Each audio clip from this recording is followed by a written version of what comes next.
Kita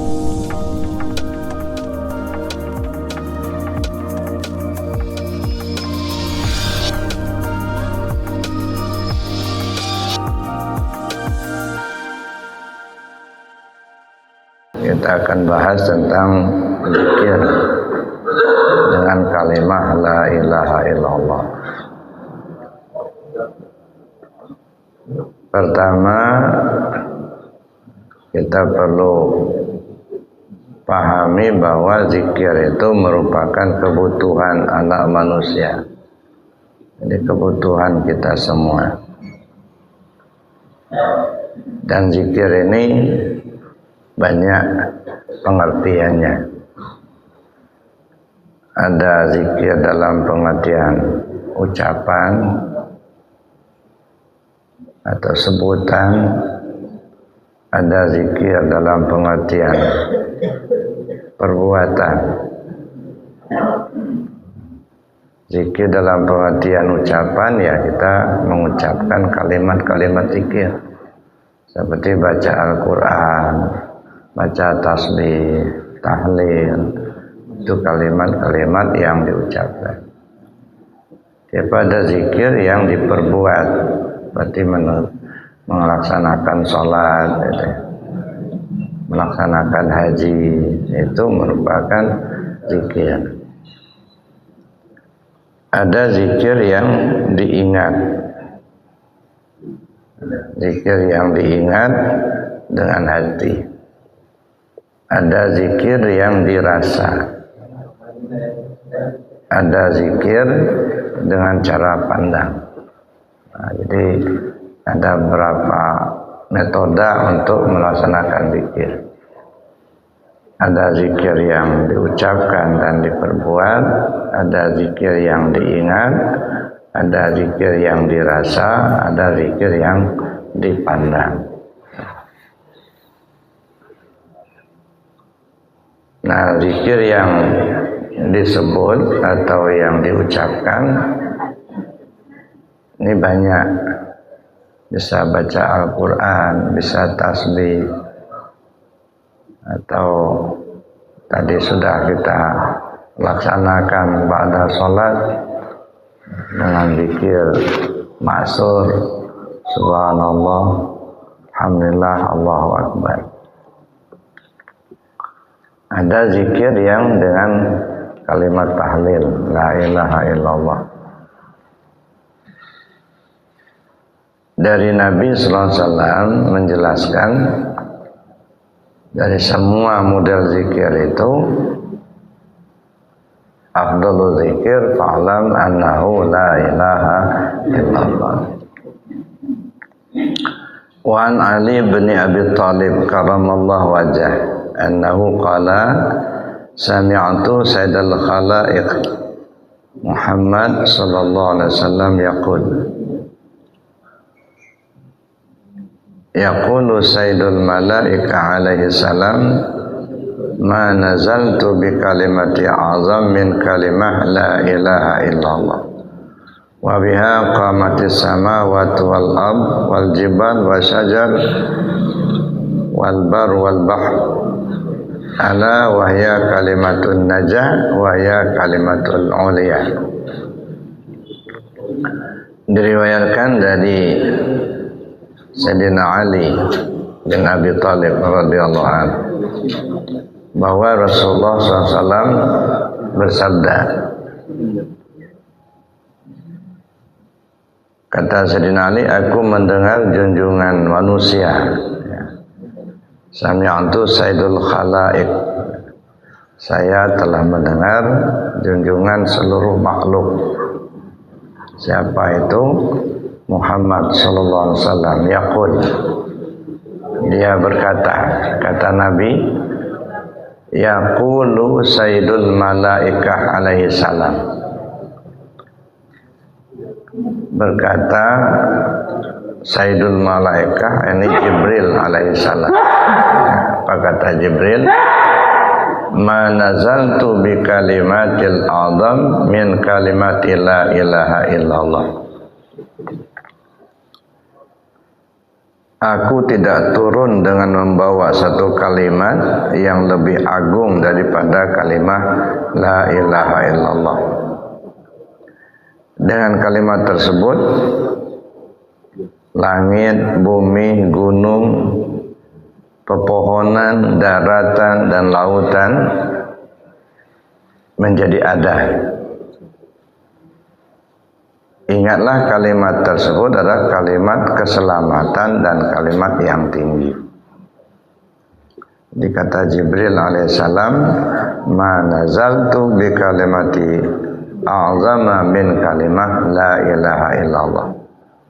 Tidaklah aku turun dengan membawa kalimat yang lebih agung daripada kalimat la ilaha illallah.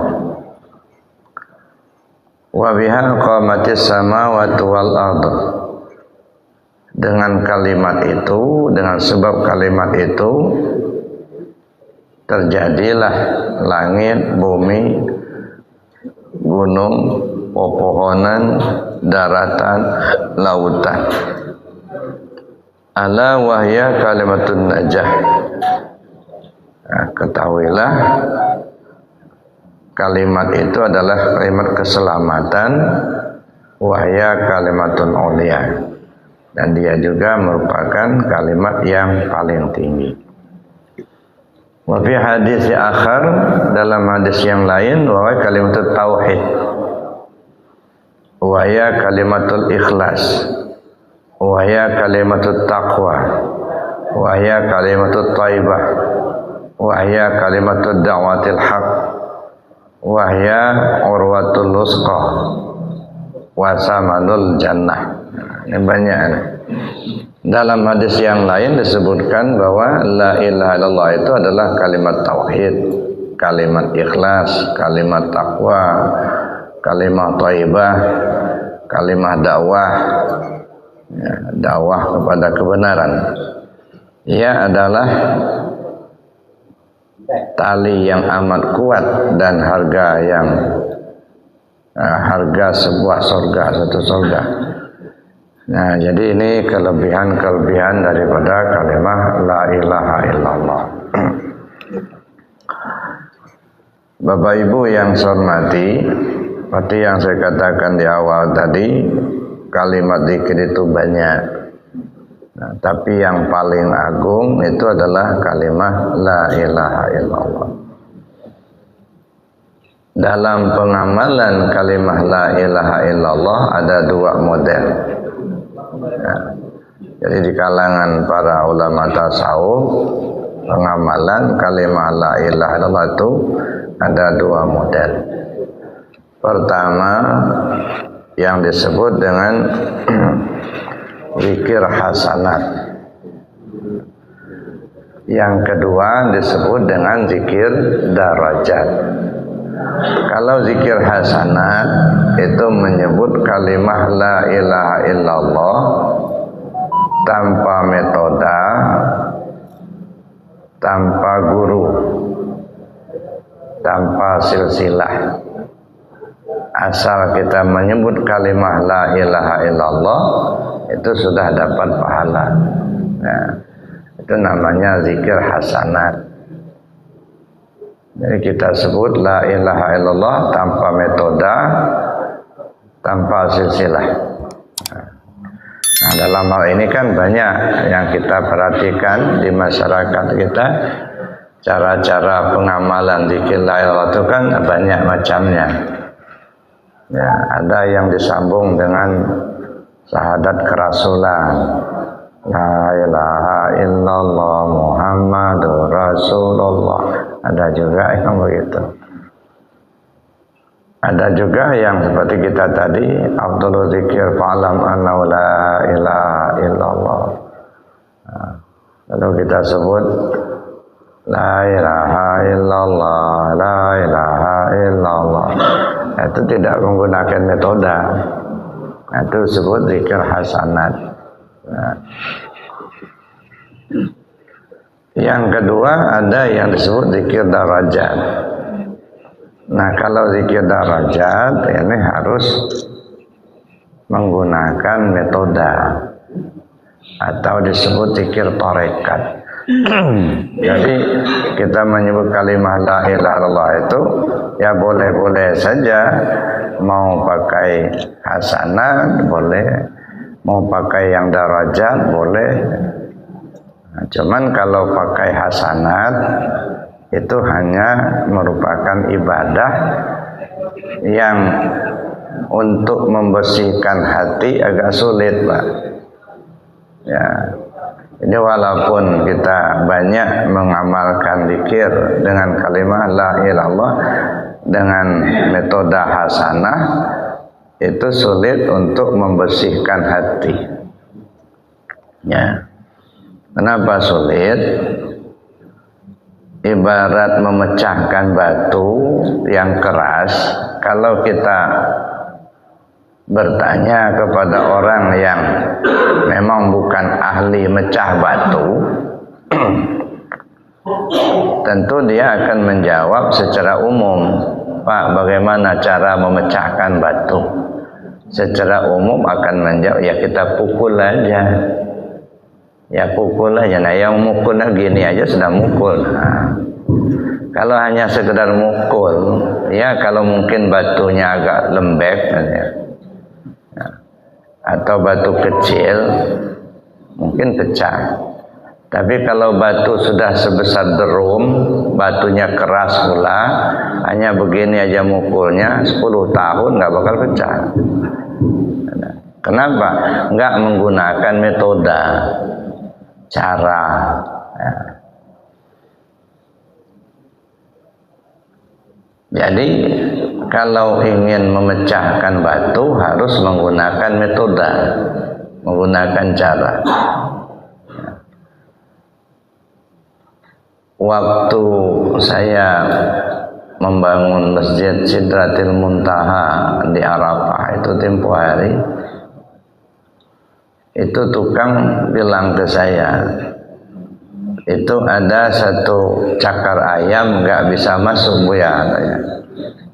Kenapa? Saya bilang ada batu ya di tengah-tengah lubang itu nggak bisa masuk cakar ayamnya kalau batunya nggak dipecahkan dulu. Nah, akhirnya saya carilah tukang pecah batu. Ya, ketemu. Jadi saya runding, Pak, bisa nggak bantu mencahin batu? Bisa, Pak, katanya. Di mana? Di Haji Benar, saya bilang. Nah, saya bawalah ke sana. Nah, begitu sudah dilihatnya, sudah tahu lokasi, besoknya dia datang. Nah, kebetulan hari itu hujannya gerimis, teduhnya udah jam 10 lewat baru teduh. Nah, akhirnya dia turun ke bawah.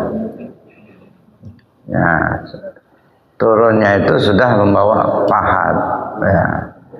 Baru saja diketoknya ada 3 kali pahat itu, karena memang licin itu ya, meleset kena telunjuknya, berdarah. Nah, langsung naik dia. Kayaknya nggak bisa, Buya, katanya. Kenapa? Keras benar batunya. Ya iya, memang keras, ya. Kalau lunak nggak usah ngundang bapak. Saya aja mecahnya, kena keras itu, maka saya minta tolong sama bapak. Ya saya nggak bisa lagi, katanya, sudah berdarah tangannya. Ya sudah. Nah, akhirnya saya cari lagi tukang pecah batu yang lain. Ketemulah di Koga itu yang memang sehari-hari dia kerjanya pecah batu itu. Saya datangin, ya ketemu, bisa minta tolong, Pak, mecahin batu di tempat saya mau bangun masjid, saya bilang. Kita lihat dulu, katanya. Ya bawalah ke lokasi. Sampai di lokasi, saya heran juga dibawanya air pakai ember kecil itu. Apa gunanya air ini, saya pikir. Karena dia belum bawa alat, gitu ya. Dia minta ember kecil, gitu ya. Kemudian diisi air, dibawanya ke bawah. Rupanya membersihkan batu itu, Pak. Dia belum bawa alat. Dia bersihkannya batu itu, diperhatikannya. Nah, begitu sudah selesai naik, insya Allah bisa, Buya, katanya. Nah, rupanya dia melihat serat-serat batu itu. Ya. Nah, jadi kalau saya bilang kapan mulai kerja? Insya Allah besok katanya. Ya sudah, nanti saya tunggu di sini. Nah, besok paginya datang pakai motor, ya, Pak. 1 karung alatnya itu. Nah, ada yang godamnya dari yang kecil sampai yang berat 3 kilo. Pahatnya itu juga dari pahat yang 2 jari sampai yang 5 jari ini pahatnya. Nah, jadi beliau turun, itu pertama palu kecil dulu sama pahat yang agak kecil. Rupanya diikutinya serat, terus ganti pahatnya agak lebar, dilebarkan. Nah, sudah masuk pahat yang besar begini, masuk ke dalam, ambilnya godam yang 3 kilo. Wah, langsung belah 2 kan. Nah, ini bedanya. Nah, yang pertama tadi baru mukul 3 kali kena jari. Nah, nyerah. Karena nggak pakai cara, nggak dilihatnya serat-serat, pokoknya mukul aja lah gitu. Nah, kalau yang kedua ini enggak, dibersihkan dulu, dilihat serat-seratnya dulu. Nah, sudah itu baru kemudian diikutinya. Nah, seratnya itu kemudian baru dipukul dengan godam yang besar itu. Nah, ini bedanya. Mecah batu saja, yang satu pakai metoda, satu enggak pakai metoda. Yang enggak pakai metoda, jangankan batunya yang pecah, jarinya yang kena pukul. Ada yang enggak pakai metoda. Nah, yang pakai metoda, dianya selamat, batunya pecah.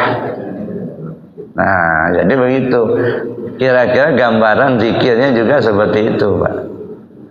Nah, kalau kita zikirnya la ilaha illallah, la ilaha illallah, saya kira mungkin berpuluhan tahun kita zikir itu nggak akan pecah kerasnya hati kita ya.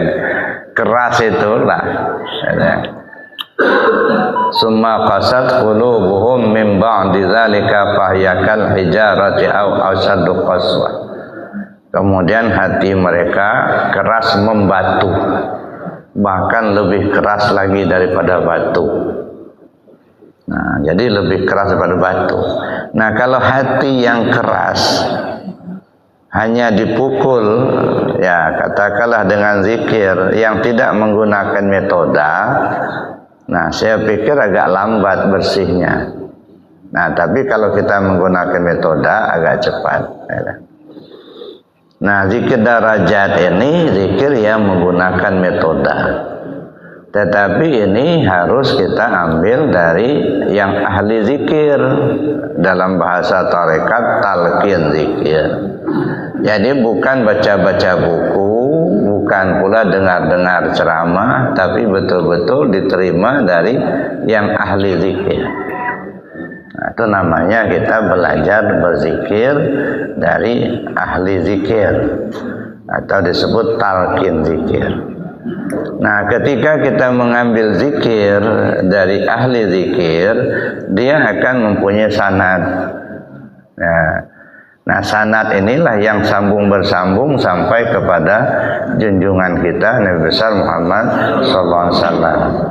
Allah turunkan kepada Jibril, Jibril turunkan kepada Rasul, Rasul ajarkan kepada Sayyidina Ali, kemudian diajarkan oleh Sayyidina Ali kepada sahabat yang lain, kemudian sampai kepada tabi'in, terus turun-temurun sampai kepada kita zaman sekarang ini. Ini namanya zikir yang bersanad. Jadi kita mengamalkan zikir la ilaha illallah itu, kita pilihlah zikir yang bersanad. Ya, jangan hanya sekedar zikir ucapan kalimat yang tidak bersanad. Nah, itu namanya zikir tarekat. Nah, ketika kita mengamalkan zikir yang bersanad, nah tentu apa dan bagaimana cara pengamalan yang diajarkan oleh guru, itulah yang kita amalkan. Ya, jadi tidak boleh merubah, menambah atau mengurangi. Nah, misalnya ya ada hadarahnya terlebih dahulu. Hadarah itu gimana? Ya, hadarah ini kan Ya, istilahnya kalau bahasa kitanya itu permisi lah. Nah, ya misalnya kita mau menunaikan ibadah haji umpama, lalu kita minta maaf kepada teman-teman kita. Kalau bisa tentu kita datangin rumahnya. Nah, begitu kita datang cerita-cerita, minta doanya, ya kita akan berangkat menunaikan ibadah haji dan mohon maaf atas segala kekeliruan, kesalahan selama ini. Nah, kita datang ke rumahnya. Nggak sempat kita datang ke rumahnya, ya kita telepon saja. Nah, kan sekarang kan sudah canggih itu, pakai telepon gitu ya. Nah, kira-kira gambaran seperti itu. Kita akan menghadap Allah nih, ya. Tentu kita izin dulu, pamit dulu kepada guru-guru kita. Kalau bisa kita datangin ke rumahnya, datang ke pusaranya, ziarah ke pusaranya. Nah, kalau nggak sempat kita telepon saja, pakai telepon pada guru-guru kita yang sudah berpulang ke rahmatullah, ya pada orang tua kita pamit, kita menghadap Allah, telepon aja ila hadratin Nabi Muhammad SAW. Kita lagi nelpon. Nah, kalau sempat kita datang betul ke pusaranya. Nah, kalau tidak ya kita di hadarah. Nah, jadi hadarah itu ya kita pamitlah itu, karena kita akan menghadap Allah dengan kita berzikir tadi. Nah, kemudian Bapak Ibu yang saya hormati, setelah kita artinya hadarah itu, lalu kita laksanakan zikirnya dengan apa dan bagaimana cara pelaksanaan yang diajarkan oleh guru itu. Nah, dalam tarekat ini kan banyak modelnya. Ya, ada yang mengikuti jalur jam. Ya, misalnya dari kiri ke kanan, la ilallah, la ilallah. Ya, silakan saja, kita nggak boleh menyalahkan siapapun. Ya, jangan menyalahkan pengajaran orang lain. Ya, tetapi kita amalkan apa yang kita pelajari dari guru kita, itu saja. Dengan tidak menyalahkan amalan orang lain, tetapi kita mengamalkan apa yang kita pelajari. Dalam tarekat Qadiriyah yang dulu pernah kita pelajari, gitu ya, mengamalkan zikirnya itu dari bawah pusat.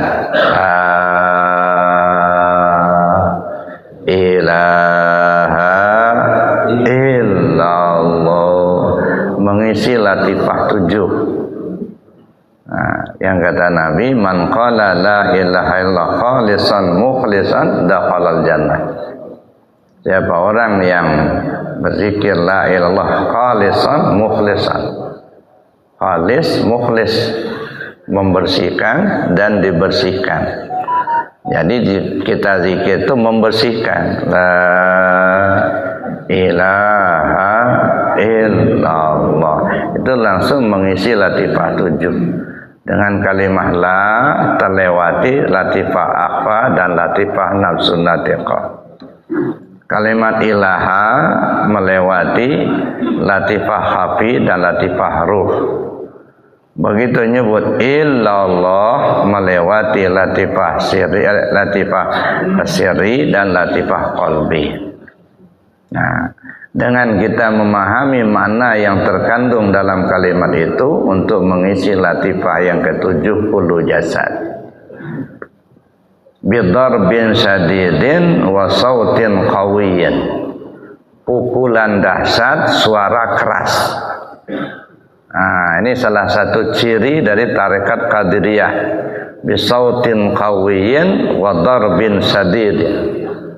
Suara keras, pukulan dahsyat. La ilaha illallah, illallah. Dengan dipukul dikumpulkan dengan kuat dalam hati sanubari, suara dipekikkan tapi dagu dicacahkan ke dada sehingga pekiknya sampai ke dalam, hingga terasa panas di jantung kita itu. Nah, jadi la ilaha illallah.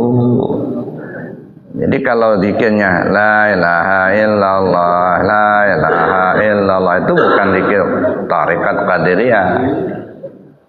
Nah, ini cara pelaksanaan zikir. Jadi sebenarnya ya silahkan saja mau zikir yang hasanat atau zikir darajat, tapi itu tadi, kalau zikir hasanat kita hanya mengharapkan pahala, imbalan saja. Tapi untuk membersihkan hati, memecahkan hati yang keras, ini susah. Makanya walaupun sudah bertahun-tahun kita zikir itu, yang namanya keras hati nggak pecah-pecah. Ya, nah. Kadang-kadang kan hati ini kan keras Pak, lebih keras daripada batu. Udah tahu kita ada azan hayya ala sholat, tapi jojong aja kita main, nggak ada tersentuh hati kita ini mau sholat itu ya. Nah, kenapa ya? Hati yang masih keras tadi. Udah tahu, udah kedengaran as-sholatu khairum minan naum, tapi masih enak juga narik selimut ada. Nah, kenapa ya? Itu ya hati yang keras tadi. Ya, nah. Jadi untuk memecahkan hati yang keras itu ya pakai zikir dengan menggunakan metode tadi. Nah, ciri-cirinya kalau hati yang keras itu sudah mulai pecah, ya, nah, ciri-cirinya biasanya cengeng Pak, gampang nangis. Nah, fanfajarat min husnata asyarata aina. Fadrib bi'asokal hajar fanfajarat min husnata asrata aina. Pukulkan tongkatmu ke batu, dia akan memancarkan 12 mata air. Nah, dipukul dengan keras ke batu yang keras tadi. Mana batu keras? Hati yang keras. Dia akan memancarkan 12 mata air. Ada mata air yang mengalir ke seluruh kujur tubuh kita. Begitu mata air yang mengalir ke sekujur tubuh kita, ya, innamal mu'minuna alladzina idza dzukirallah wajilat qulubuhum. Apabila disebut Allah, tersentuh perasaannya. Nah, ada getaran. Getaran itu bukan menggigil, bukan, ada ketersentakan hati. Hayya 'ala shalah. Nah, begitu disebut ada hayya 'ala shalah, Allahu akbar, Allahu akbar, mulai tergerak hatimu melaksanakan, tersentuh. Kesibukan apapun kita tinggalkan. Nah, itu sudah ada getaran jiwa, ada ya. Ada lagi yang mengalir ya sampai ke mata.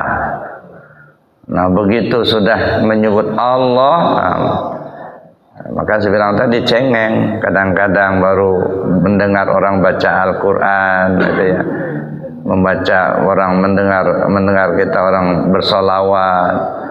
Kadang-kadang kita nonton TV ngelihat Ka'bah itu orang tawaf di Ka'bah, netes air mata nggak terasa. Nah, kadang-kadang kita sebut zikir la ilaha illallah, la ilaha illallah, sampai tak terasa air mata meleleh membasahi pipi. Nah, ini artinya batu yang keras tadi sudah mulai pecah, dia sudah mengeluarkan mata air. Nah, itu salah satu ciri kalau ya kekerasan hati itu tuh sudah mulai lunak dengan zikir itu. Nah, sering cengeng, sebentar nangis. Gitu. Bapak Ibu yang saya hormati, nah tinggal kita milih mau zikir yang seperti apa kita pakai. Boleh-boleh saja. Tapi kalau untuk meningkatkan derajat diri kita dan meningkatkan martabat diri kita di hadapan Allah, tentu kita menggunakan zikir yang derajat, yang menggunakan metode, dan itu yang punya silsilah atau sanad. Nah, kalau bisa kita ngamalkan zikir la ilaha illallah itu yang pakai sanad. Bapak ngambil zikir ini dari mana? Dari si A ngambilnya dari mana? Dari si B ngambilnya dari mana? Dari C. Terus sampai kepada junjungan kita Nabi besar Muhammad sallallahu alaihi wasallam. Nah, ini namanya zikir tarekat. Nah, zikir tarekat. Zikir tarekat itu artinya zikir yang menggunakan metode. Ada. Nah, zikir ini disebutkan di dalam hadis, kata Rasulullah SAW, ya, Jibril alaihissalam berkata, apa kata Jibril? Ma nazaltu bi kalimati a'zama min kalimah la ilaha illallah. Tidak pernah aku turun ke bumi ini dengan membawa kalimah seagung kalimah la ilaha illallah. Nah, jadi saya tidak pernah turun ke bumi ini membawa satu kalimat yang lebih agung dari kalimat la ilaha illallah. Ini kalimat yang paling agung. Ya. Maka disebutkan fa'lam annahu la ilaha illallah. Afdalu dzikir fa'lam annahu la ilaha illallah. Zikir yang paling afdal, paling agung, ya. Di dalam hadis itu disebutkan ma qultu ana wan nabiyuna min qabli la ilaha illallah. Jadi afdalu ma qultu ana wan nabiyuna min qabli la ilaha illallah. Yang paling agung kalimat yang kusampaikan dan juga disampaikan oleh Nabi sebelum aku, kata Rasulullah, itu adalah kalimat la ilaha illallah. Ini kalimat yang teragung dari semua kalimat. Bahkan di sini wa biha qamatis samawati wal ardh. Ya, disebab kalimat itulah berdirinya bumi dan langit. Tanpa kalimat itu bumi dan langit tak akan ada. Ya. Dengan kalimat itulah adanya gunung, bukit, pepohonan, daratan dan lautan. Dan kalimat itu. Makanya dalam riwayat lain disebutkan kalau saja bumi dan langit serta isinya ditaruh di sebuah piring timbangan, kemudian la ilaha illallah diletakkan di piring timbangan yang sebelahnya, masih jauh lebih berat la ilaha illallah. Nah, itu keagungan kalimah la ilaha illallah ini. Dan kalimah ini disebut dengan banyak gelarnya. Bisa disebut dengan kalimah tauhid. Nah, disebut juga kalimat ikhlas. Disebut juga kalimat taqwa. Disebut juga kalimat thaibah. Kalimah ini juga disebut da'watul haq. Kalimah ini juga disebut urwatul wusqa. Disebut juga samanul jannah. Nah, ini banyak gelarnya kalimah ini. Nah, kalimah la ilaha illallah. Jadi kalimah yang teragung dari kalimah lain itu adalah la ilaha illallah.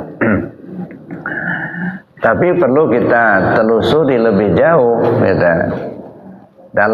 Dalam hadis kan afdalu ma qultu ana, yang paling agung ku sampaikan. Sedangkan di dalam Al-Quran disebutkan fa'lam annahu la ilaha illallah. Maka sering kita gabung afdalu dzikir fa'lam annahu la ilaha illallah. Itu kan kalimat yang sering kita ucapkan mengawali zikir. Ya, afdalu dzikir fa'lam annahu la ilaha illallah. Nah, coba kita renungkan, kita pahami itu. Zikir yang paling afdal, fa'lam, ketahuilah. Nah, kan gitu. Kalimat fa'lam itu kan fi'il amar.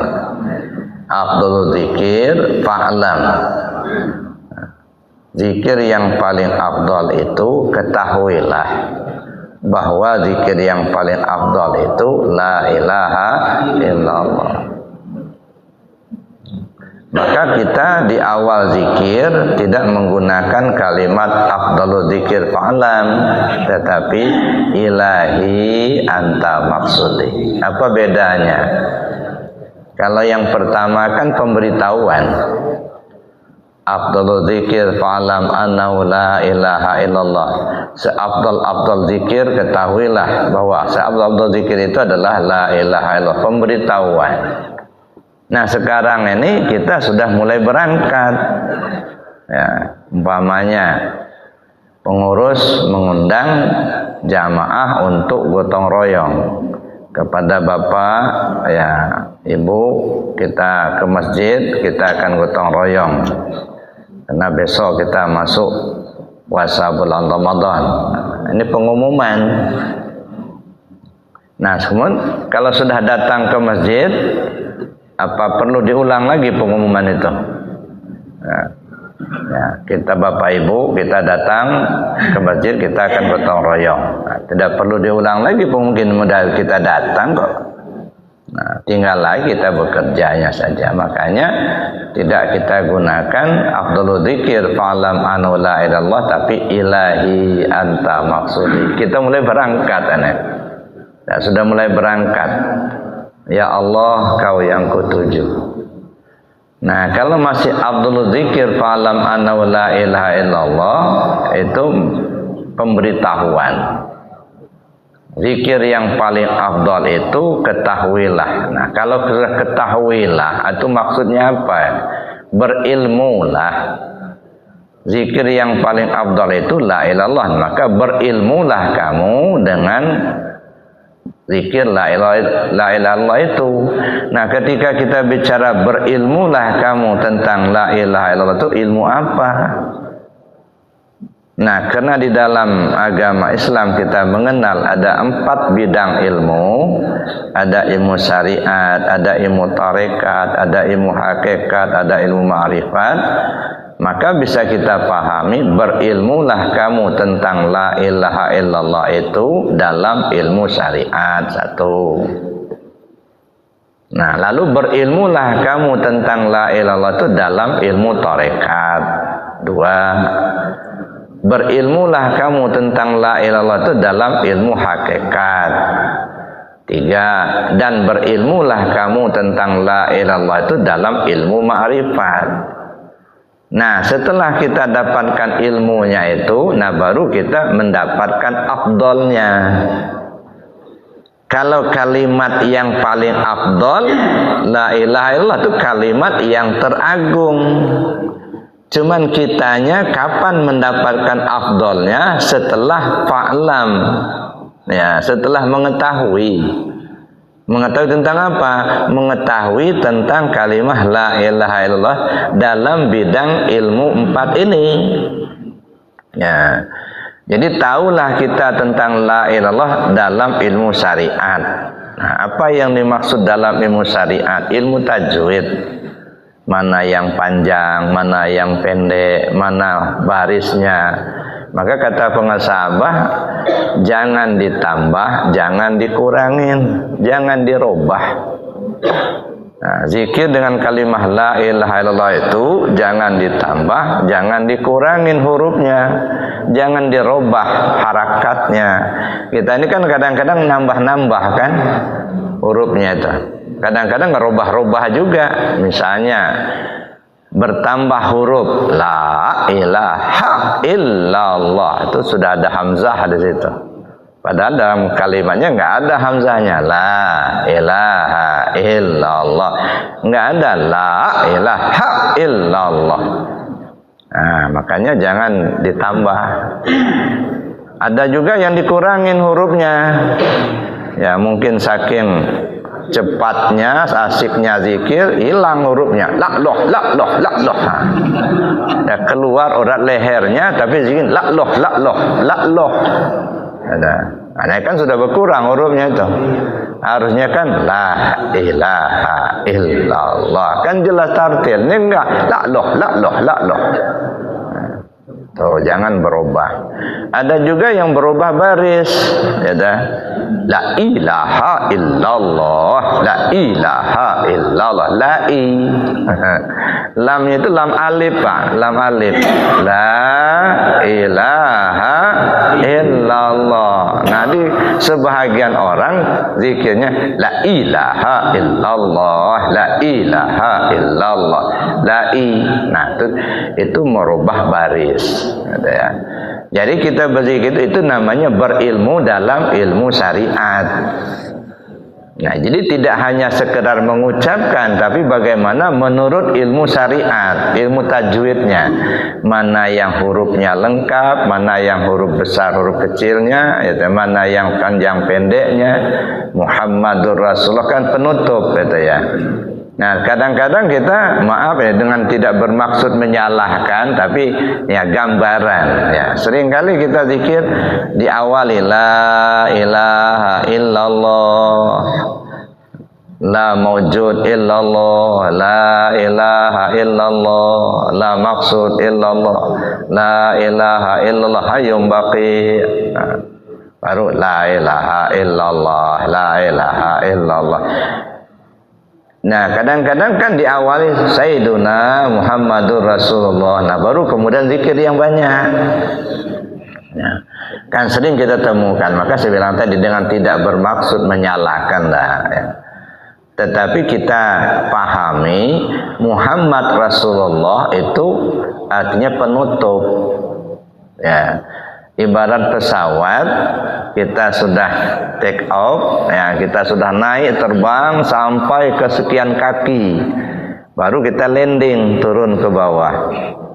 Nah, kita zikir itu sampai terus ibaratnya naik ke zat. Nah, begitu sudah mengawang-awang sampai ke puncak, kita landing. Sayyiduna Muhammadur Rasulullah. Jadi dari zat turun ke sifat. Jadi kalau sudah ditutup dulu, nah yang lain mau taruh di mana? Nah, makanya nutup itu setelah selesai. Ini kan baru mau berangkat udah ditutup dulu. La ilaha illallah hayyum baqi sayyiduna Muhammadur Rasulullah. La ilaha illallah, la ilaha illallah. Udah ditutup. Nah, mestinya nutupnya itu kan belakangan. Nah, udah selesai baru ditutup, kata. Ini baru mau naik udah ditutup duluan, katanya. Nah, makanya di dalam pengamalan tarekat Qadiriyah Naqsabandiyah yang kita pelajari, la ilaha illallah. Ya, minimal 3 kali yang dilambatkan, kemudian langsung zikir la ilaha illallah, la ilaha illallah. Nah, begitu sudah selesai baru tutup Sayyiduna Muhammad Rasulullah. Jadi dari zat turun ke sifat, ya. Nah, ini salah satu metode. Ya, jadi saya ingatkan juga, ya, khususnya ikhwan TKN dari Suryalaya, ya. Karena sekarang ini kan banyak juga yang merubah-rubah, ya. Ya. Ada yang nutupnya zikir khafinya Alhamdulillah, gitu ya. Saya terus terang aja mengambil langsung dari penguasa Abah, tidak pernah Abah itu nutup dengan zikir Alhamdulillah.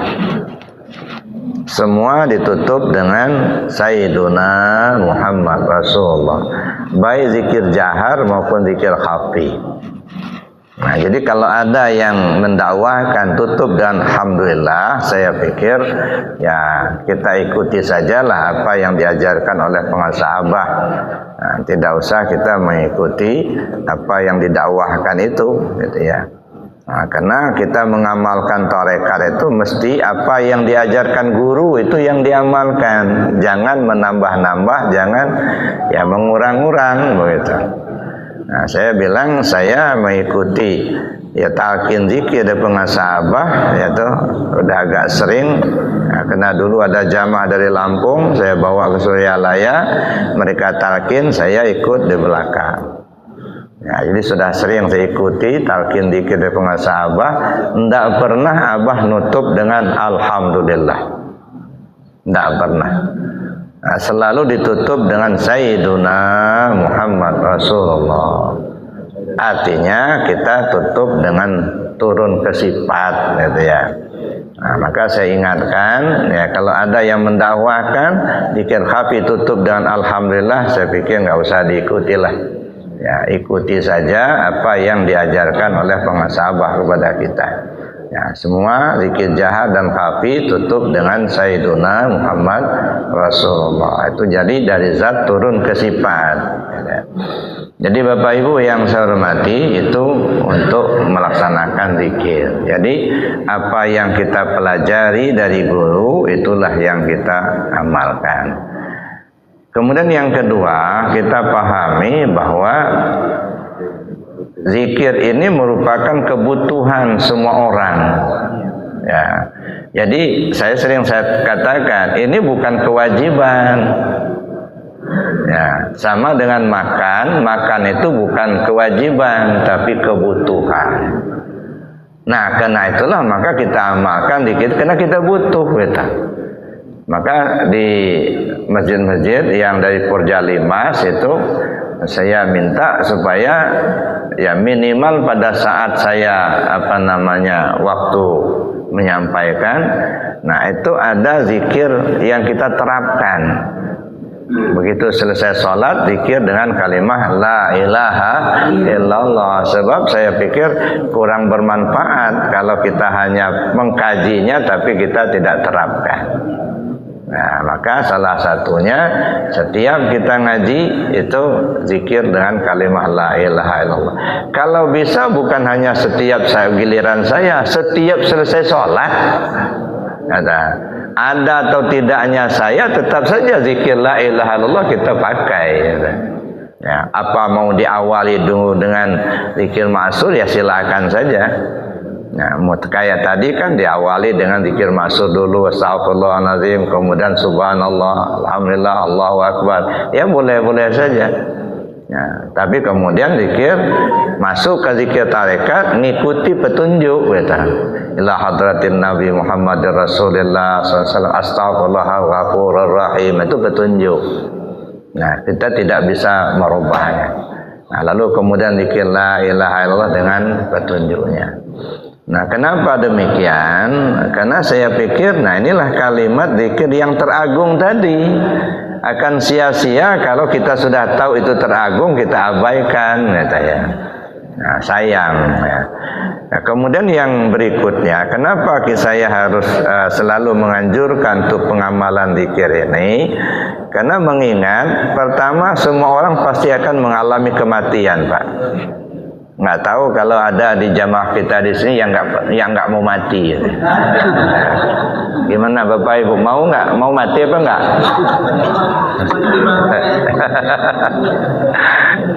Karena kematian itu kepastian, ya. Maka kita tidak bisa menghindar. Yang bisa kita lakukan hanyalah mempersiapkan diri menghadapi pintu kematian itu. Ya kan gitu yang kita bisa lakukan. Jadi menghindari kematian nggak bisa, Pak. Karena memang udah kodratnya begitu, udah ketentuannya seperti itu, gitu ya. Nah, justru syarat masuk surga itu ya mati dulu, gitu. Bapak-bapak kalau ditanyakan pasti semuanya kepingin masuk surga kan, gitu ya. Ya, kenapa? Karena dalam surga itu banyak bidadari. Ya. Nah, syarat masuk surga ya mati dulu, gitu. Kata Allah, kullu nafsin dha'iqatul maut, setiap bernyawa pasti akan mati. Nah, jadi kalau ada orang yang nggak mati-mati di dunia ini, orang sudah mati semua, dia sendirian. Nah, bingung juga kapan giliran saya. Nah, jadi Bapak Ibu yang saya hormati, artinya karena kematian itu adalah suatu kepastian, maka kita perlu mempersiapkan diri. Ya, salah satu persiapan itu kata Nabi SAW, matanas bima ya'isubih. Manusia mati sesuai kebiasaan.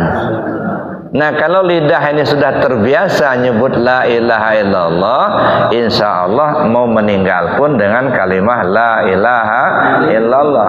Man qala la ilaha illallah akhiru kalami dakhalal jannah. Siapa orang yang akhir kalamnya menyebut la ilaha illallah, sudah bisa dipastikan dia masuk surga. Nah, jadi Bapak Ibu yang saya hormati, nah bagaimana supaya bisa akhir kalam kita dengan la ilaha illallah? kuncinya biasakan dulu sebelum kita memasuki pintu kematian menyebut kalimat la ilaha illallah. Nah, kalau semasa sehat sekarang jarang-jarang kita sebut, apalagi timbul kebencian dengan kalimat itu, nah khawatir mau meninggal nggak hadir Pak kalimat itu. Nah, jadi oleh karena itu pembiasaan. Nah, kita biasakan dulu lidah kita ini dengan zikir la ilaha illallah. Nah, kemudian Bapak Ibu yang saya hormati, setelah kita membiasakan menyebut kalimat itu, barulah kita belajar dalam ilmu tarekatnya. Dan ilmu tarekat metoda tadi sudah saya sebutkan. Kalau dalam ilmu syariatnya kita memperhatikan barisnya, kita memperhatikan panjang pendeknya, gitu ya. Tapi dalam ilmu tarekat kita memperhatikan metoda zikirnya. Ya, dari 2 jari di bawah pusat, kemudian kita tarik sampai ke ubun-ubun, dibawa ke bahu yang kanan, pukulkan dengan kuat dalam hati sanubari. Itu metoda itu. Caranya itu ya.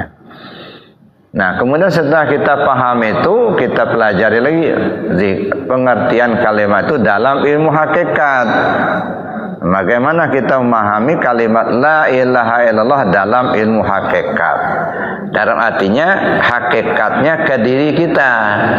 Nah, maka kita lihat la ilaha illallah ini ada 4 suku kata. La ilaha illa Allah. Ya. Keempat suku kata ini menghimpun sifat 20 di situ. Ya, kalimah la itu menghimpun sifat nafsiyah yaitu wujud. Ilaha menghimpun sifat salbiyah, ada 5 sifat: qidam, baqa, mukhalafah lil hawadis, qiyam ta'ala binafsi dan wahdaniyat. Kalimat ilah menghimpun sifat ma'ani, ada 7. Ya, ada kodrat, iradat, ilmu, hayat, sama, basar, kalam. Ada sifat ma'nawiyah terhimpun dalam lafaz jalalah. Ya, lafaz Allah menghimpun sifat ma'nawiyah atau sifat 7 yang ma'nawi, yaitu qadirun, muridun, alimun, hayyun, samiun, basirun dan mutakallimun. Jadi dari kalimah la ilaha illallah itu sebenarnya telah menghimpun 20 macam sifat bagi Allah yang wajib bagi Allah. Nah, ternyata ya 20 macam sifat itu ada ke diri kita. Nah, kita lihat la ini menghimpun sifat nafsiyah. Nafsiyah itu wujud, hanya 1 sifat. Wujud pada kita katakan ada karena tubuhnya ada. Ada Pak Ketua Porjalimas enggak? Enggak ada. Kenapa kita katakan enggak ada? Karena tubuhnya enggak kelihatan. Ada. Jadi la itu menunjukkan ke tubuh bagi kita. Nah, kalimat ilaha menghimpun sifat salbiyah yang 5 sifat: qidam, baqa, mukhalafah lil hawadis, qiyam ta'ala binafsi dan wahdaniyat. Ya, ini semuanya tidak bisa dilihat dengan mata, tapi hanya diyakini oleh hati. Maka kalimat ilaha menunjukkan hati pada kita. Kalimat ilah itu menghimpun sifat ma'ani yang 7 macam: kodrat, iradat, ilmu, hayat, sama, basar, kalam. 6 sifat sangat tergantung dengan hayat. Ada hayat maka muncullah sama, basar, muncullah kodrat, iradat, muncullah ada kalam. Jadi tergantung dengan hayat. Hayat itu ada pada kita, nyawa namanya. Maka kalimat ilah menunjukkan nyawa pada kita. Nah, sedangkan lafaz jalalah Allah menghimpun sifat ma'nawiyah: qadirun, muridun, alimun, hayyun, samiun, basirun dan mutakallimun. Nah, itu yang tersembunyi. Kenapa? Karena qadirun itu ibarat nyawanya kodrat. Ya, muridun nyawanya iradat. Hayyun nyawanya hayat. Jadi yang muncul ke permukaan sifat ma'ani, sedangkan sifat ma'nawiyah tersembunyi di dalam. Yang tersembunyi bagi kita rahasia namanya. maka lafaz jalalah menunjukkan rahasia pada kita. Jadi ketika kita nyebut la ilaha illallah, berarti kita sebenarnya nggak baca diri kita, tubuh, hati, nyawa, dan rahasia. Karena kalimah la ilallah itu nafi isbat, maka disebutlah menidakkan dan menetapkan. Jadi kalau disebut nafi isbat la ilaha illallah, tidak ada tubuh, tidak ada hati, tidak ada nyawa, illallah, yang ada hanya Allah, gitu ya. Jadi itu kita berilmu tentang la ilaha dalam ilmu hakikat. Nah, belum lagi kemudian kita belajar ilmu ma'rifatnya. Nah, setelah kita paham itu semua, baru kita mendapatkan afdal zikir la ilaha illallah itu. Makanya mesti ada fa'lam annahu la ilaha illallah itu kita cari bagaimana supaya kita tahu tentang itu, gitu ya. Nah, itu baru kita mendapatkan afdalnya. Mudah-mudahan Allah memberikan petunjuk pada kita semua. Amin Allahumma amin. Bapak Ibu yang saya hormati, nah itu gambaran tentang pengamalan zikir la ilaha illallah. Sekali lagi saya katakan, bukan tidak bermaksud menyalahkan yang lain, tetapi kita mengkaji bagaimana cara kita mengamalkan, terutama kita yang sudah talqin zikir dalam tarekat Qadiriyah Naqsabandiyah ini. Nah, supaya apa? Supaya amalan kita itu ya sesuai dengan apa yang kita terima dari guru-guru kita. Saya kira demikian saja dulu ya materinya, mungkin bisa berkembang nanti di diskusi kalau masih ada waktu. Sementara saya akhiri dulu. Assalamualaikum warahmatullahi wabarakatuh. Alhamdulillah, alhamdulillahirobbilalamin. Telah kita simak bersama kajian atau taklim subuh yang disampaikan oleh Buya Rusdi. Selanjutnya kita akan membuka sesi tanya jawab.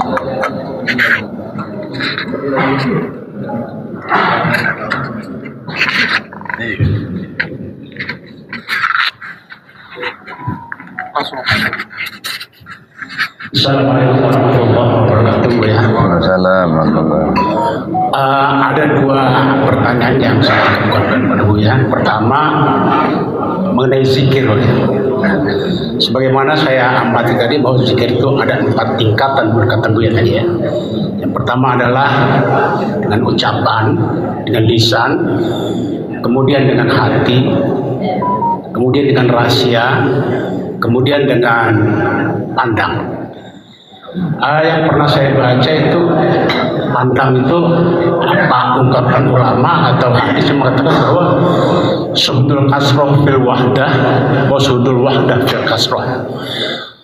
Artinya apa, zikir yang paling top itu adalah itu, ya. Itu kalau menurut saya, mungkin menurut Buya, bagaimana nanti mohon penjelasannya. Itu yang pertama, Buya. Kemudian yang kedua, masalah tahlil. Ketika kita ikut pengajian Buya ini kan itu kita berdasarkan Naqsabandi, ya, Naqsabandiyah itu, ya. Artinya kalau ada acara-acara fenomena di masyarakat itu ada tahlil, menahlilkan orang-orang yang sudah meninggal, apakah kita harus secara runtut mengirim Al-Fatihah itu dengan guru-guru kita, seperti ngirim pada Buya pada Abah dan lain seterusnya itu. Artinya bersanad ke situ, Buya. Sedangkan kita melihat yang lain-lain itu ya kalimat itu juga lain, cuman sanadnya ngacak. Apakah itu dalam tasawuf dibenarkan? Terima kasih, mohon pencerahannya. Assalamualaikum warahmatullahi wabarakatuh. Waalaikumsalam warahmatullahi wabarakatuh. Baik, satu aja dulu karena ini agak panjang. Ya. Suhudul wahdah bil wahdah, suhudul wahdah bil kasrah, suhudul kasrah bil wahdah. Ini cara pandang. Jadi cara pandang itu ada 3, ya. Pandang satu dalam satu, pandang satu dalam banyak, 2, pandang banyak dalam satu. itu memang benar, itu zikir yang afdal ya, pandang itu, cuman bisa enggak itu masalahnya. Ya. Jadi makanya kalau sekolah itu memang kelas 1 dulu Pak, baru kelas 2 gitu. Ya, enggak langsung kuliah enggak. Ya. Nah, jadi artinya, dan itu porsinya ada semua. Nah, ucapan itu zikir syariat. Nah, jadi kalaupun kita zikir itu di hati kita, tapi nggak pernah kedengaran dia baca Quran, nggak pernah kelihatan dia sholat, ya, kan orang jadi fitnah jadinya. Katanya orang Islam, saya belum pernah dia lihat sholat, belum pernah mendengar dia baca Quran, surah azan aja nggak bisa dia. Katanya orang Islam, akhirnya jadi fitnah. Orang dia meninggal nggak mau orang mensolatkan. Nah, itu namanya zikir syariat. Itu artinya yang dilihat, yang didengar. Nah, itu perlunya zikir syariat. Ya, zikir syariat itu artinya zikir yang diucapkan dengan lisan, diperbuat oleh tubuh.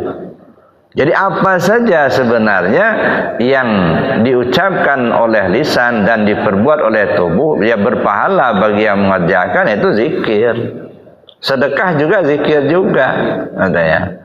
Jadi zikir itu artinya kita menyebut, katakanlah, ya apakah baca Al-Quran, menyebut zikir dengan tahlil, tasbih, itu semuanya zikir syariat semua. Nah, ya dah. Itu porsinya, porsi di luar Pak. Jadi bukan berarti kalau sudah di dalam kita tinggalkan di luar, enggak. Ya tetap saja. Nah, jadi kita artinya gunakan zikir syariat. Di saat kita memerlukan zikir syariat, kita zikir syariat yang kita pakai gitu ya. Seperti kita riungan itu kan. Nah, tentu kita harus ngomong Pak. Ya afdhalul dzikir fa'lam anna la ilaha illallah, kan kita ucapkan. Nggak mungkin pula orang banyak begitu dia aja semua hati ke hati. Ini ngapain ini katanya? Nah, itu kan jadi ditempatkan satu pada tempatnya. Nah, kemudian setelah zikir itu, zikir syariat, masuk ke zikir hati. Itu disebut zikir tarekat. Zikir tarekat itu ingat hati kepada Allah. Kata. Mungkin awal mulanya kita sebut namanya dulu, ismul zat, Allah itu sebut nama. Tapi yang kita ingat bukan nama itu sebutan. Yang kita ingat yang punya namanya itu loh. Ya, nah, bagaimana kita mengingat sesuatu yang kita tidak tahu? Tentu nggak bisa. Nah, ini artinya kita mesti tahu dulu, gitu ya, supaya kita ingat kepada Allah. Ya, tahulah kita dengan Allah, begitu. Kalau kita belum tahu dengan Allah, bagaimana kita ingatnya? Nah, disinilah kita kadang-kadang yang kita ingat nama, gitu. Ya. Kalau kita ingat nama itu kan sebutan. Apakah ketika kita tidak menyebut Allah itu nggak ada? Tetap ada.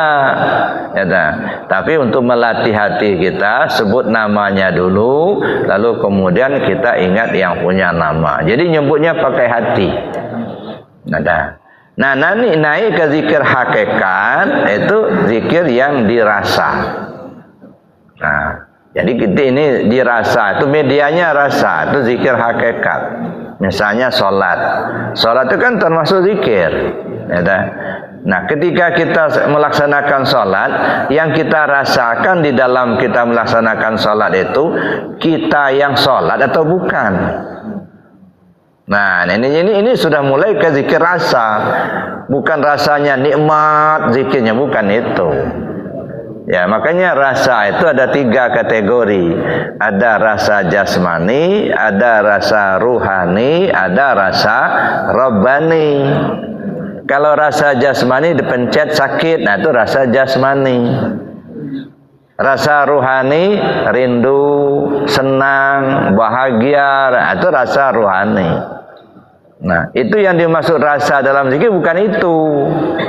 Rasa robbani. Bagaimana rasa robbani? Hilang rasa kehambaan, isbat rasa ketuhanan. Nah, bagaimana kita untuk isbat di rasa ketuhanan tadi? Itu harus kita kenal dulu Allah tadi, gitu. Nah, itu yang disebut rasa itu. Jadi di porsinya masing-masing. Nah, yang keempat baru disebut dengan zikir ma'rifat. Fa ainama tuwallu fasama wajhullah. Kemanapun kau menghadap, di situ wajah Allah. Nah, itu sudah zikir ma'rifat, artinya pandang.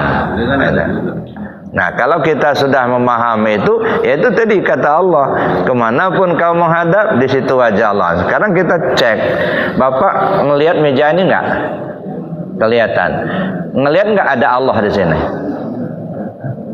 Benar ada? Enggak jujur, Pak. Hah? Hakikatnya. Nah, iya, ya saya nggak mau ngomongkan saat mejanya Allah, bukan. Tapi maksud saya, Bapak dan kita semua, bukan hanya Bapak, mampu nggak kita melihat adanya Allah ketika kita memandang meja? Ini karpet, ya. Karpet ini kan terbentang, ya. Mampu nggak kita melihat adanya Allah pada saat kita memandang karpet ini? Ini dinding, ya. Begitu semuanya lah. Ini air dalam gelas. Nah, mampu nggak kita memandang ada Allah, ya, pada yang kita pandang tadi? Nah, itu namanya zikir ma'rifat. Nah, makanya nggak bisa kita kita katakan lebih afdal, enggak. Ya, kenapa? Karena di porsinya masing-masing. Bagi mereka yang memang sudah sampai ke ma'rifatnya, itu tadi, dia nggak ngelihat yang lain di dunia. Jangankan yang kita lihat di sini, ya, di dunia ini nggak ada yang lain kecuali Allah itulah. Ya, kenapa? Karena wujud yang lain ini hanyalah wujud majazi, wujud bayangan. Yang namanya wujud bayangan nggak ada. Nah, contohnya gini, nah ini bayangan. Nah, di bawahnya kan ada bayang-bayang nih. Kelihatannya ada bayang-bayang, tapi sebenarnya nggak ada. Kenapa? Ininya diangkat, nah bayang-bayang hilang. Jadi sebenarnya bayang-bayang itu nggak ada. Yang ada itu ada pemilik bayang-bayang. Nah, yang mewujud ini sebut wujud majazi, wujud bayangan. Nah, begitu dia mati, sudah nggak ada lagi. Yang sesungguhnya ada hanyalah yang pemilik bayang-bayang. Nah, banyak orang terhambat oleh bayang-bayang, Pak. Seperti orang berlayar dengan perahu di sungai, langsung berhenti. Kenapa Pak berhenti? Enggak bisa lewat, itu ada kayu besar di bawahnya itu. Nah, orang yang mengerti, Pak, kayu yang besar itu hanya bayang-bayang, Pak. Yang besar itu yang di darat itu. Lewat aja, nggak apa-apa. Ada. Nah, banyak orang terhambat dengan bayang-bayang. Ada. Oleh karena itulah maka kita perlu berpaham sampai ke ma'rifat itu, supaya apa? Jangan terhambat dengan bayang-bayang. Ada. Itu zikir ma'rifat, atau ya dengan cara pandang, ada. Nah, cuman ini, Bapak, Ibu ngelihat enggak ada air di dalamnya nih? Ada kan? Padahal ini kan ada plastik ini. Ya. Banyak orang terhambat melihat air itu karena dihambat sama plastik, sama gelas lah gitu, yang enggak ini. Nah, ini gelas nih. Ya. Tapi bagi mereka yang sudah paham, nembus pandangannya itu. Dia enggak terhambat sama gelas, enggak. Kelihatan ada air, walaupun di dalam gelas begitu. Ya, jadi dia tidak lagi melihat gelasnya, yang dilihat airnya itu. Nah, itu Bapak Ibu. Jadi itu adalah pandang, ya. Tapi lagi-lagi ini perlu dikaji, ya. Nah, jangan berpura-pura. Kalau berpura-pura kita yang rugi, Pak. Nah, jadi artinya betul-betul kita minta kepada Allah supaya diberi, ya, a'tini mahabbataka wa ma'rifataka. Berilah aku mahabbah dan ma'rifat, mengenal betul kita dengan Allah. Bukan hanya kenal nama. Ya, kalau nama itu saya katakan sebutan, itu nama. Yang kita sembah bukan nama. Justru yang bernama, yang punya namanya itu. Nah, itu satu, Pak. Jadi betul, artinya zikir itu ada tahapan-tahapan. Ya, di tingkat syariat kita gunakan syariat.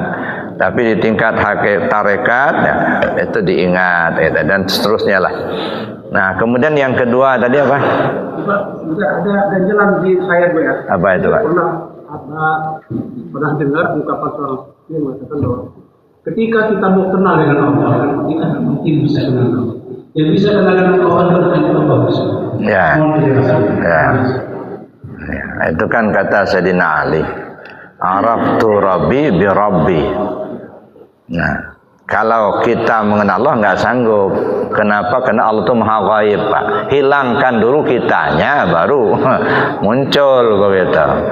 Kalau kita masih merasa kita, ya nggak kenal kita.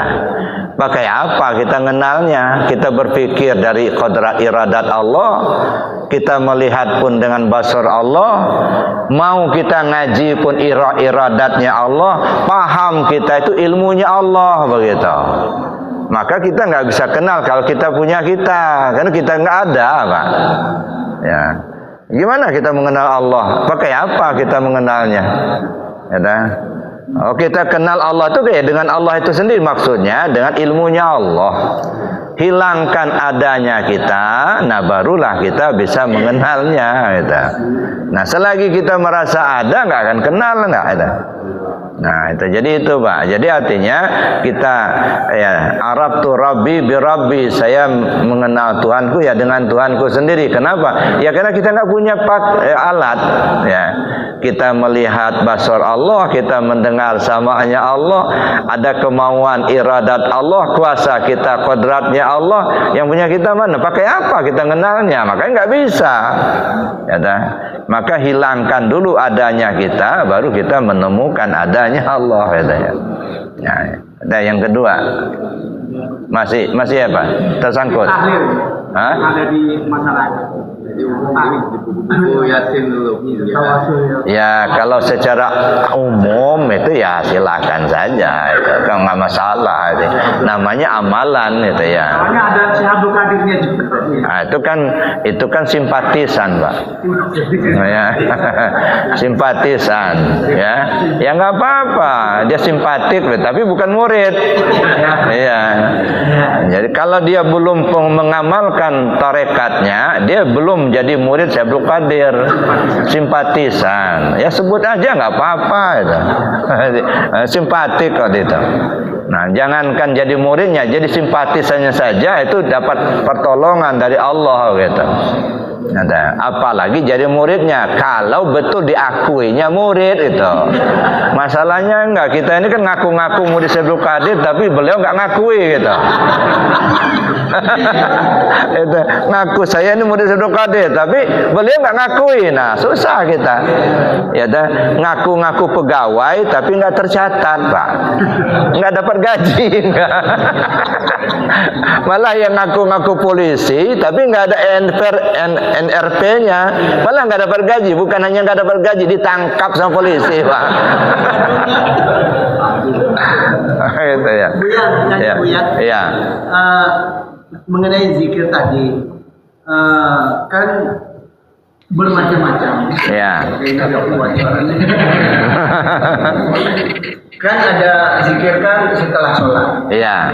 Ada juga zikir ya bermacam-macam. Ya. Tapi kebiasaan kita di Pro itu, Pak, itu kan kalau umpamanya menjalam kubur, Ya. itu lama betul zikirnya gitu, Pak, ada setengah jam. Udah itu sholat, ya nggak begitu lama. Adakah batasan-batasan, Pak, angkanya, bilangan untuk zikir itu sendiri, ya, Pak? Gitu. Udah itu aja. Ya sebenarnya nggak ada batasan itu, semampunya kita. Cuman ada di antaranya ulama memberi batasan. Nah, itu setiap itu batasan-batasan itu ada maksud. Ya, makanya misalnya kita zikir la ilaha illallah sebanyak 165. Yang kita pahami kan 165 kan? Nah, cuman kan kita nggak paham 165 maksudnya apa gitu. 165. Nah, ini kan tidak terlepas daripada Allah, Muhammad, Adam, kan gitu kan. Yang satu itu menunjukkan Allah, 6-nya itu rukun iman. Punya siapa? Punya Muhammad. Limanya itu punya siapa? Punya Adam. Maka panjang zikirnya daripada sholatnya enggak masalah. Kalau panjang sholatnya repot pula Pak. Ya enggak. Kapan salamnya? Kalau zikir kan bisa kita kita atur sendiri waktunya, kemudian bilangannya. Kalau sholat kan sudah ditentukan. Ya, berapa rakaatnya? Kalau zuhur 4 rakaat, jangan tambah jadi 6 rakaat. Nah, jadi ada ketentuan namanya ibadah mahdhah itu Pak. Nah, silakan saja semampunya kita kalau masalah zikir mah. Ya, mau panjang, mau singkat enggak masalah. Semakin kayak kita zikir jahar 165, mau pakai zikir sampai 5.000 lebih bagus. Cuma sanggup enggak? Apalagi sudah kena asam urat. Nah, ada repot pula kita ya. Dulu Pak, kalau zikir khataman tam itu kami dengan jamaah waktu itu sampai jam 2 malam Pak. Begitu selesai Isya langsung khataman tam. Kuat ya, duduk apalagi Pak almarhum Edi Suryadi itu ya. Begitu duduk dia zikir khataman tam itu sampai selesai enggak berubah duduknya itu. 4 jam lebih, mulai jam 8 kadang sampai jam 2 malam duduk aja begini istilah enggak berubah. Kawan sudah joget-joget dia ya Latif sudah enggak kuat duduk berdiri dia ya Latif ya silakan aja. Ada yang sudah ngunjur gitu. Beliau enggak berubah itu kuatnya. Nah terakhir itu ya, waktu sudah di Haji Mana saya bilang gimana Pak Haji kalau kita lakukan khataman tam kata dulu udah enggak kuat lagi ya. Udah kena asam urat gitu ya. Jadi artinya boleh saja lama itu ya. Kayak kita zikir khafi. Ya, kalau sudah salat suka zikir kan sebentar aja, paling berapa? Enggak cukup 5 menit selesai. Itu bukan berarti hanya sebatas itu, enggak. Karena mengingat waktu, Pak. Kita mau ada pengajian, misal mungkin ada yang mau ada urusan lain gitu ya. Nah, tapi lebih lama kita sendirian lebih bagus. Bangun jam 2 malam, mandi, kita salat taubat, salat hajat, tahajud, tasbih, witir. Belum salat subuh belum masuk itu masih jam 4 misalnya. Udah zikir aja. Berjam-jam itu enggak masalah. Ya, lebih lama lebih bagus itu ya. Nah, saatnya kita mampu saja ya. Jadi batasan-batasan itu ya memberikan isyarat-isyarat ya. Enggak apa-apa ya, walaupun lama enggak masalah. Ada juga ya yang dibatasi misalnya ya Latif. Ya, kalau dalam ini kan 16.641 gitu. Nah, itu batasan. Tapi kalau kita zikir yang biasa aurat cukup 129. 129. Nah, ini kan. Nah, bukan 2129. Apa maksudnya nih? Wallahu alam. Ya, Abah tidak menguraikan itu. Nah, tapi mungkin menurut saya ini bukan versi dari pengarsa. Ya, 129. 1 itu menunjukkan Allah, 2 zat dan sifat. Ya, 9 lapisan hati. Jadi 129. Ya, kita menuju yang 1 itu melalui 2 zat dan sifat untuk sampai ke lapis ke-9. Hati kita kan 9 lapis. Nah, saya kira itu saja Pak. Boleh saja yang lama-lama zikir nggak apa-apa. Nah, cukup baik Bapak Ibu karena kita dibatasi waktu. Demikian saja pengajian kita pagi ini. Mudah-mudahan Allah memberikan petunjuk pada kita sehingga kita mengamalkan zikir ini. Insya Allah semakin hari semakin baik. Ya, sampai kita mendapatkan ridho dari Allah Subhanahu Wa Taala. Itu yang kita harapkan.